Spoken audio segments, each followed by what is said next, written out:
রাত ঠিক ৩টে। মর্গের ভেতরে হঠাৎ করেই ফ্রিজার নাম্বার ৭ নিজে নিজে খুলে গেল। কেউ ছুঁয়েও দেখেনি। ডিউটিতে থাকা গার্ড শফিক প্রথমে ভেবেছিল হয়তো মেশিনে সমস্যা হয়েছে, কিন্তু যখন সে কাছে গিয়ে দেখল তখন তার বুকের ভেতরটা কাঁপতে শুরু করল, কারণ ভিতরে রাখা মৃতদেহটা তার জায়গায় নেই। আর ঠিক তার পেছনেই কেউ ধীরে ধীরে ফিসফিস করে বলল, আমাকে খুঁজছ। শফিক ৫ বছর ধরে এই শহরের সরকারি হাসপাতালের মর্গে কাজ করছে। এতদিনে সে অনেক কিছু দেখেছে, দুর্ঘটনার লাশ, রহস্যজনক মৃত্যু, এমনকি খুনের শিকার মানুষের শরীরও। কিন্তু একটা জিনিস সে সব সময় বিশ্বাস করত, মরা মানুষ কখনো ফিরে আসে না। সেদিন রাতটা ছিল অন্যরকম। বাইরে ঝড় হচ্ছিল, আকাশে বিদ্যুৎ চমকাচ্ছিল, আর প্রতিটা বজ্রপাত যেন পুরো হাসপাতাল কাঁপিয়ে দিচ্ছিল। রাতের শিফটে শফিক একাই ছিল, অন্য সবাই আগেই চলে গেছে। মর্গের ভেতরে তখন শুধু একটা ঠান্ডা গন্ধ আর ফ্রিজারের হালকা শব্দ। ঠিক তখনই টক টক টক একটা শব্দ। শফিক প্রথমে ভেবেছিল হয়তো বাইরে কেউ দরজায় নক করছে, কিন্তু দরজার কাছে গিয়ে দেখল কেউ নেই। শব্দটা আবার হলো, টক টক। এবার সে বুঝল শব্দটা আসছে ভেতর থেকে, ফ্রিজার লাইন থেকে। তার চোখ ধীরে ধীরে গিয়ে থামল ফ্রিজার নাম্বার ৭-এর দিকে। ওই ফ্রিজারে আজ সন্ধ্যায় একটা নতুন লাশ রাখা হয়েছিল, অচেনা এক যুবক। রাস্তায় অ্যাক্সিডেন্টে মারা গেছে বলে রিপোর্ট ছিল, কিন্তু সমস্যা হলো ওই লাশটা যখন আনা হয়েছিল তখন শফিক একটা অদ্ভুত জিনিস লক্ষ্য করেছিল। ছেলেটার চোখ পুরোপুরি বন্ধ ছিল না, যেন কেউ তাকিয়ে আছে। শফিক ধীরে ধীরে এগিয়ে গেল, হাত কাঁপছিল।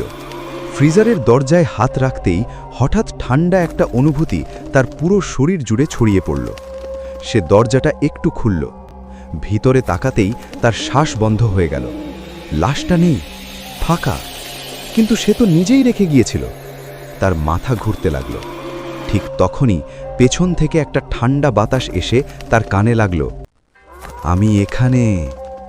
শফিক ধীরে ধীরে পেছনে ঘুরল, আর যা দেখল তার জীবনেও ভুলতে পারবে না। মর্গের এক কোনায় দাঁড়িয়ে আছে সেই ছেলেটা যে মারা গেছে। তার শরীর থেকে পানি ঝরছে, চোখ দুটো পুরো খোলা, আর ঠোঁটে একটা অদ্ভুত হাসি। শফিক চিৎকার করতে চাইল, কিন্তু গলা দিয়ে কোনো শব্দ বের হলো না। ছেলেটা ধীরে ধীরে এগিয়ে আসছে, তার পায়ের শব্দ নেই, মেঝেতে যেন ভেসে ভেসে হাঁটছে। তুমি আমাকে এখানে রেখে চলে গিয়েছিলে, সে বলল। আমি ঠান্ডা পছন্দ করি না। শফিক পেছাতে লাগল, তার পিঠ দেয়ালে ঠেকে গেল। ছেলেটা একদম সামনে এসে দাঁড়ালো, তার মুখ এত কাছে শফিক তার নিঃশ্বাসের ঠান্ডা ভাব অনুভব করতে পারছিল। তুমি জানো আমি মরিনি। এই কথাটা শুনেই শফিকের মাথায় যেন বজ্রপাত হলো। মানে? ছেলেটা ধীরে ধীরে বলল, আমাকে মৃত ভেবে এখানে আনা হয়েছিল, কিন্তু আমি তখনও বেঁচে ছিলাম। শফিকের হাত পা ঠান্ডা হয়ে গেল। মানে তারা একটা জীবিত মানুষকে মর্গে ঢুকিয়ে রেখেছিল, ফ্রিজারের ভেতরে। ছেলেটার চোখে তখন অদ্ভুত এক আগুন জ্বলছে।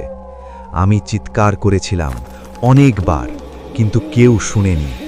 ধীরে ধীরে আমার শরীর জমে গেল, আর তখন আমি বুঝলাম আমি একা না। শফিক কাঁপতে কাঁপতে জিজ্ঞেস করল, কি বলতে চাও? ছেলেটা হাসল, একটা ভয়ঙ্কর বিকৃত হাসি। এই মর্গে অনেকেই আছে যারা ভুল করে এখানে এসেছে। ঠিক তখনই চারপাশের সব ফ্রিজার একসাথে কাঁপতে শুরু করল। ঠক ঠক ঠক। ভেতর থেকে যেন কেউ বের হওয়ার চেষ্টা করছে। একটার পর একটা ফ্রিজার দরজা খুলতে লাগলো।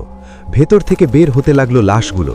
কেউ অর্ধেক পচে গেছে, কেউ রক্তে ভেজা, কেউ চোখহীন, কিন্তু সবাই দাঁড়িয়ে আছে, আর সবাই তাকিয়ে আছে শফিকের দিকে। ছেলেটা বলল, তুমি আমাদের এখানে রেখেছ, এখন তুমি আমাদের সাথে থাকবে। শফিক আর সহ্য করতে পারল না। সে দৌড় দিল দরজার দিকে, কিন্তু দরজা বন্ধ, বাইরে থেকে লক করা। সে চিৎকার করতে লাগলো, বাঁচাও, কেউ আছো? কিন্তু বাইরে শুধু ঝড়ের শব্দ। হঠাৎ আলো নিভে গেল, পুরো মর্গ অন্ধকার, শুধু ফিসফিস শব্দ, আমাদের সাথে থাকো, একা লাগবে না। শফিকের চারপাশে ঠান্ডা হাতগুলো স্পর্শ করতে লাগলো। তার নিঃশ্বাস বন্ধ হয়ে আসছে। শেষবারের মতো সে চোখ বন্ধ করল। পরদিন সকালে যখন হাসপাতালের স্টাফরা মর্গ খুলল, তারা দেখল সবকিছু স্বাভাবিক, সব লাশ তাদের জায়গায়, সব ফ্রিজার বন্ধ, কিন্তু একটা জিনিস আলাদা ছিল। ফ্রিজার নাম্বার 7-এর ভেতরে একটা নতুন লাশ, শফিক। তার চোখ দুটো পুরো খোলা আর ঠোঁটে একটুখানি হাসি। এরপর থেকে মর্গে রাত 3টের পর কেউ আর ডিউটি করতে চায় না, কারণ ফ্রিজার নাম্বার 7 মাঝে মাঝে নিজে থেকেই খুলে যায়, আর ভেতর থেকে শোনা যায়, তুমি কি আমার জায়গায় আসবে?